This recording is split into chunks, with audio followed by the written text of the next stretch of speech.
જય શ્રી કૃષ્ણ મિત્રો. ઘરે જ બનાવો મીઠાઈ જેવી બેકરી સ્ટાઇલ માવા કેક. સોફ્ટ, રીચ અને સુગંધી. મોઢામાં નાખતા જ ઓગળી જાય એવી. તહેવારો પર કે ટી ટાઈમ કેક માટે બનાવી શકો.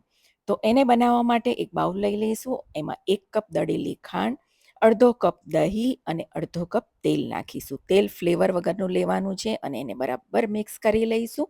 બધું જ બરાબર મિક્સ થઈ જાય એટલે એના પર આપણે એક ચાળણી મૂકી દઈશું અને એમાં 1.5 કપ મેંદો લીધો છે. મેંદાની જગ્યા પર તમે ઘઉંનો લોટ પણ લઈ શકો છો. સાથે 1 ટીસ્પૂન બેકિંગ પાવડર અને અડધી ટીસ્પૂન બેકિંગ સોડાને આપણે ચાળી લઈશું. ત્યારબાદ 1/4 કપ માવાને આપણે શેકીને નાખવાનો છે અને સાથે અડધી ટીસ્પૂન આપણે એલચીનો પાવડર અને થોડું જાયફળ નાખવાનું છે. જાયફળનો ટેસ્ટ ખૂબ જ સરસ આવે છે મિત્રો, તો ચોક્કસથી નાખજો. પહેલે આપણે એને સરસ મિક્સ કરી લઈશું. બધું સરસ મિક્સ થઈ જાય એટલે 1/2 કપ જેટલું આપણે થોડું થોડું કરીને દૂધ નાખવાનું છે. દૂધ કેટલું નાખવાનું છે એ તમારા બેટર પર છે.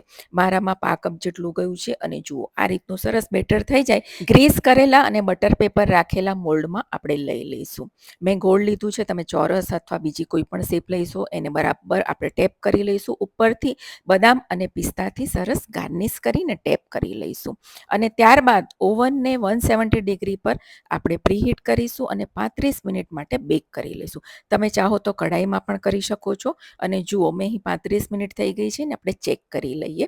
ચપ્પુ આપણું એકદમ ક્લીન નીકળ્યું છે. એને આપણે અંદર જ ઠંડુ થવા દઈશું. કમ્પ્લીટલી ઠંડી થઈ જાય એટલે અનમોલ્ડ કરીશું અને તમે જોઈ શકો છો એકદમ સરસ થઈ છે. નીચેથી પણ સરસ કૂક થઈ ગઈ છે અને સરસ સ્પોન્જી પણ બની છે. એલચી અને જાયફળની એકદમ સરસ સુગંધ આવી રહી છે. તમે જ્યારે આ માવા કેક કટ કરીને ખાશો ને તો કોઈ સ્વીટ કે ગુલાબજાંબુ ખાતા હોય ને એવો ટેસ્ટ લાગશે. અને જુઓ કટ કર્યા પછી તમે જોઈ શકો છો માવાથી ભરપૂર છે અને કલર પણ એકદમ સરસ આવ્યો છે અને એકદમ સોફ્ટ ને સ્પંજી બની છે.